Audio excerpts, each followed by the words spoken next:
เอาข้าเหมือนสงครามพี่น้องเขาซื้อเป็นพี่น้องแห่งการยานเมืองซื้อดีลูกเมืองใต้เสียเขาเมืองไทยมาเหมือนทำทั้งในคานอขาดเอซับแรงในคานอลองเฮ็ดวัดเหมือนนั่นคานอเอาค่ะวัดเหมือนในเมืองไทยแต่มีการเปิดขึ้นทเวนในวันที่15เดือนธันวาคมนะครับเนาะกับนั้นเลย พี่น้องเขามาซื้อปังใจเนี่ยเดี๋ยวมาซับแรงในวิดีโอนะครับพี่น้องเขาปังใจข้างนอกยกตัวอย่างมันกาวัดในบางทีเต็มเอาต่างกันข้างนอกบางทีก็เอา7,000 ปลายบางทีก็เอา8,000 ปลายบางทีก็เอา6,000 ปลายบางทีก็เอา10,000 ปลายเนาะส่วนแต่ตั้งค่าเขาในอยู่ที่เอากาคันอยู่ที่เพราะว่ามีนายจ้างมาในอยู่ที่7,000 ปลายเนาะเพราะว่ามีนายจ้างมาในอยู่ที่8,000 ปลายในเดี๋ยวมาซับแรงในวิดีโอโหในให้พี่น้องเขาปองใจเนาะยกก็เขาก็ลงกว่าหลายคลิปหลายลองหลายตั้งอยู่ก็การกำนำพี่น้องเขาเตรียมด้วยหือเนาะกำนำได้ถามมาว่าในวันที่10ในค่าเขาได้ไล่กว่าแจ้เลยตรวจอัตลักษณ์ใน5ในตั้งที่ระบบเนาะเว็บไซต์เปิดตั้งไปเปิดได้เปิดในวันที่15เนี่ยเนาะใจว่าเปิดมาในวันที่15-16ก็พี่น้องเขาได้ไล่เอกสารกำเหลวนะครับเนาะย้อนเปิดว่าอีกหนึ่งหลายรองหลายตั้งเสเหมือนตั้งเขาเขาหับก้นโหปากหลงป้าเป็นนักบริษัททำแต่เป็นโหเหียงหลงนะครับเนาะใครว่าต่อปีในตั้งบริษัทเขาก็เดี๋ยวไล่อยู่ที่สุด7-8เหียงเหมือนปลายเจ้าเขาจะเนี่ยก็การอยู่ดีอันพี่น้องเขาผ่านมาตั้งเขาเนี่ยได้เมื่อป้อนมาหลายปีก็ยำไร7-8 ปากแนะนำนาอันปีป้อนมาได้ค่ะก็เลยเฮง4 ปากก็เนาะก็การปีอันเดียกว่าได้เดลาดกาหือเดลายกาหือมันไปจ้างลัดมันไปป้นมันเป็นต่างๆในความลับของบริษัทกันเนาะกับนั้นแหละเพราะว่ามันเยาวกว่าเฉยๆลีงามในสองเดลาดไล่ค่ะเนาะย้อนไปห่างเลยเพราะเขาคาลัดกว่าเขาคาไล่ลูกค้า7 ปากเลยเนี่ยหนึ่งนั้นป้าเฮาโยนเนี่ยเผยก็กูเอาข้อมูลมาเปิดเผยจังไหนครับเนาะมาเปิดเผยจังไหนกับนั้นแหละแต่มาลัดเนี่ยตอนตัดซื้ออันเฮ็ดวัดไรนั่นนะอันตีลูกตีเมืองไต้เสกเขาเมืองไทยมาเหม่อไปยามมีบาดให้ปอกในหมายหนึ่งก็เฮ็ดไรอันตียามเฮ็ดวัดไว้อันเก่าปนมา5-6 ปี7-8 ปีก็หลีในพี่น้องเขามังซื้อในกำนำเตถามมาทางว่นว่าเก่ามิ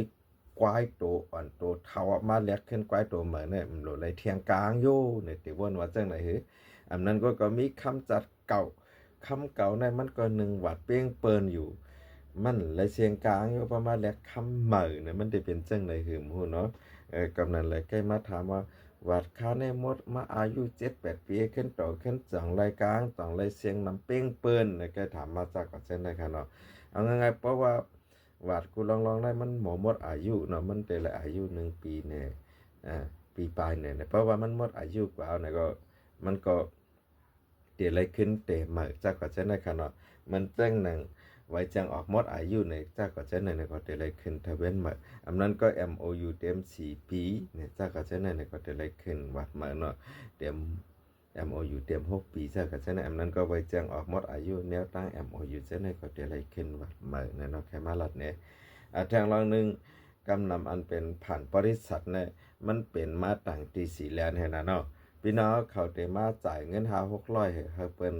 สร้างระบบปันให้มันมีกงมณีเลยเฮ็ดปันไล่เนาะที่ชุดมันในกงมณีในบางทีที่เอา2,500บางทีที่เอา3,500ไปป้าการในนาค่ะนะย้อนทางเลยเอา2,500 3,500ล่ะทำเอาตันกันละเนี่ยเนาะซื้ออันพี่น้องเขาลูกต่างตีสีเลียนเฮ็ดจับไม่เฮ็ดใครมาเฮ็ดได้ลีจะเว้นเฮ็ดปันละลายนะต้องใจก็กับบ่เฮ็ดปล่อยได้ปล่อยสั่งร้องว่าทิ้งย่องว่าปล่อยวันเจอจัดว่ามีกายก็ป๊บใส่กันนั่นเนาะโดยการจังหือนั่นได้เฮาก็วางออกมันเป็นกลางใจภายกลางใจมันก็เป็นนั่นแหละเหมือนจังน่ะเปิงแตกค่ะเนาะก็เป็นนายจ้างเพิ่นก็ตึงเอาไว้เอาค่า 1,000 ก็ได้ถ้าเป็นนายจ้างสูแต่ที่เอาเข้าระบบนะเปิ้นตึงที่เอาไว้ที่สุด 2,500ย้อนบริษัทเปิ้นนั่นเลยจดทะเบียนไว้5 ล้านนั่นน่ะบางทีที่เอา3,500เนาะบางทีเตเอา4,500 4,600จักก็จังนั้นก็พังแล้วเขาเจอนั่นซ้ำเอานะผงแตกค่าเลยฟังไว้ที่บริษัท3,500 กาหยาบค่า1,000เลยตินเก็บไว้ว่าพี่น้องเขาเฮ็ดกว่านะอาคามเฮ็ดเอายุกเลิกนะจ๊ะก็จะนั้นมันได้มีนำก็เปิ้นนั่นแหละในวันที่10เนี่ยเปิ้นติเอามาคัดแต้มไว้วันเดือนปีเกิดพี่น้องเขาเสยกก็ล่างแคบหางไว้กำนำหานายจ้างไว้หานายจ้างได้1นายจ้างได้บางทีมันห้องรับหลายหาปากก็บางทีมันห้องรับหลายเหียงก็นะแต่ได้ซ่องเข้าในเว็บไซต์เนี่ยมันได้เฮ็ดจังไหนเปิ้นก็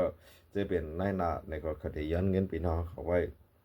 1/2เนี่ยครึ่งปลายเนี่ยนะมานั่งตั้งค่าพอมีเจ้านายมาค่าเก็บ7,100ป่ะมีเจ้านายมาค่าเก็บ8,100เนี่ยข้าก็ติเก็บไว้ครึ่งปลายค่ะย้อนไปหางเลยป้อมเก็บไว้ครึ่งปลายเนี่ยพี่น้องเขาตอนนั้นเก็บครึ่งปลายเนี่ยตั้งยุคเลิกอยู่ค่ะเนาะมานั่งอันย้อนเปิดวันละเปิดวันที่15เนาะค่าเขาทำเด็ดๆจ่ายเก็บเงินกว่าวันที่10เจอก่อนหน้านั้นค่าเขาเก็บไว้100ก็มี600ก็มีเนาะว่าผ่านตัวแทนสายงานเฮาค่ากล่องมันนี่เฮาค่าพี่น้องอ้อยกอเฮาค่าเนี่ยเฮาเก็บไว้100อ้อยกอเฮาก็เก็บเพิ่นมา600เหมือนเฮาเนี่ยจักก็จังได๋ก็ได้มีค่ะเนาะก็เปิ้นนั่นแหละย้อนเอาคลิปวิดีโอโหในเสแลรัดเนี่ยให้พี่น้องก็ฟังใจเนาะ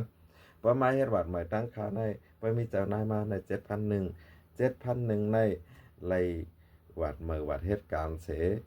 ประกันสุขภาพ6เดือนเหกา7เลือดเหเนาะเหี่ยวนั้นได้กำในพ่อพี่น้องเขามาไทยวัดสีของเนี่ยเลยเสียงเพิ่มแทง600ป้อมีเจ้านายมาในตีโต๊ะอยู่ที่7,700ค่ะเนาะป้อมมีเจ้านายมาในเป็น8,100ได้ไล่ไว้เหตุการณ์แหไว้เจ็ดเลยแหกัดเอาไว้ตรวจอัตลักษณ์แหเนาะประกันสุขภาพ6เดือนแหน่ะกำในเพราะว่ามาไทยวัดสีของเนี่ยเลยเสียงเพิ่มแทง600ทั้งหมดได้เสียงอยู่8,700เนี่ยเนาะป้อมมีเจ้านายพอเอาทั้งบริษัทเท่าค่าเป็นเจ้านายเนี่ยส่วนต่างเงินเนี่ยก็กำไรแต่เลยจ่ายไว้2ปอกเนาะปอกหนึ่งเมื่อจ้ามายินเนี่ย4,500ปากาล่างลบร้อยให้เป็น4,600เพราะว่าวันที่เขาเข้าห้องกว่าเจ็ดเลยตรวจอัตลักษณ์เนี่ยเดี๋ยวเลยจ่ายแทง3,500ทั้งหมดเดี๋ยวตัวโข8,100กำไรสั่งว่าเขาค่านัดไทยวัดสีของเนี่ยเดี๋ยวเลยเสียงเพิ่มแทง600เนี่ยเนาะก็นั้นแหละพี่น้องเขาค่าก็เลยก็หนึ่งสั่งว่าใครจ้างตั้งเข้าเนี่ยก็กับ10ต้องถามมาส่วนตั้งเฟซเนี่ยก็ขาดติดไกลลงเบอร์ขาไว้หมายพ้องขาไว้ยกก็ตั้ง YouTube TikTok เนาะเฟซในเฮาขาก็ลงกูไลค์กูป้ายให้พี่น้องเขาไล่ฮู้จักเขาก้องสารหาเฮาขาไล่เตียนค่ารัดกว่าได้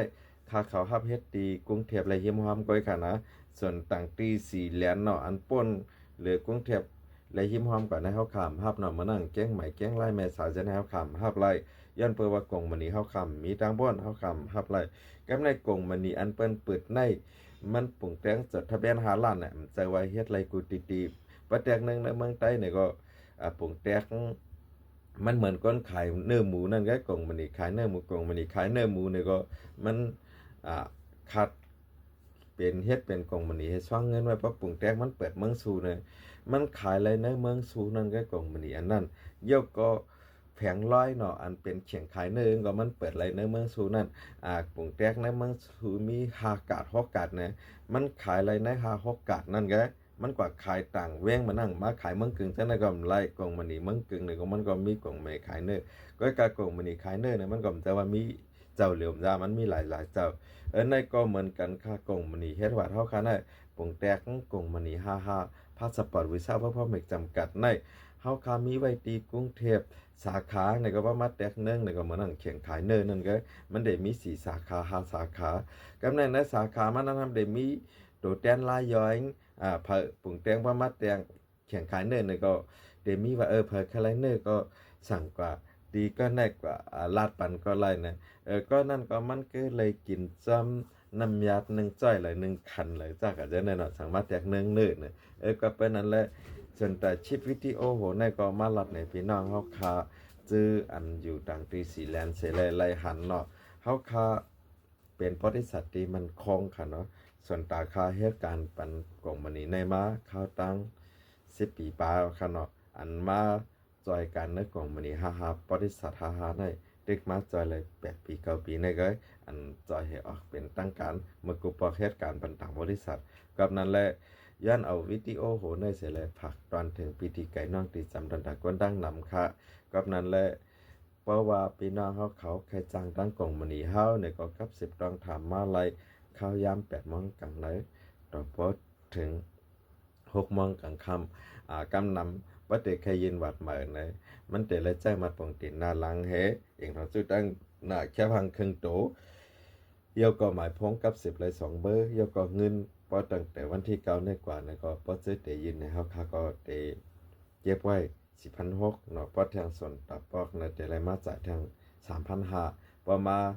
ถ่ายวัดสีของเลยจ่ายทาง600นะเฮาค่ะได้เก็บให้นั้นอันลัดกว่าจ้ากว่าเจ้าแน่ๆไปป้ากาพาสปอร์ตนะป้ากาพาสปอร์ตนะเปิดมาในเฮาค่ะ2จังลัดกันนะกาพาสปอร์ตจังไหนย้อนประวัติส่วนสีไอ้ในเปิ้นไปเปิดเฮาค่ะไปจังลัดนะย้อนเอาวิดีโอโหในเสผักตอนถึงปีติไก่น้องติดจำตอนดากวันตั้งนำค่ะยินดีฮับตอนค่ะเนาะอันค่ะลัดกว่าวิดีโอในก็ฮับตอนต่อเจออยู่กรุงเทพและยิ้มหอมก้อยนะครับแต่ว่าฮับเมืองไทยปัดปื้นนะครับกำนำได้กับ10โทรมาในเป็นพี่น้องเกียงใหม่ว่าพี่น้องแม่สายว่าพี่น้องเกียงลายว่าจากว่าใช้ในเมืองพังว่าจากว่าใช้ในเนาะยันเอาวิดีโอในเสร็จลัดเนี่ยตอนตาพี่น้องกรุงเทพและยิ้มหอมก้อยอันฮับนะครับเนาะยินดีฮับตอนกูก็เข้ามาสงคราม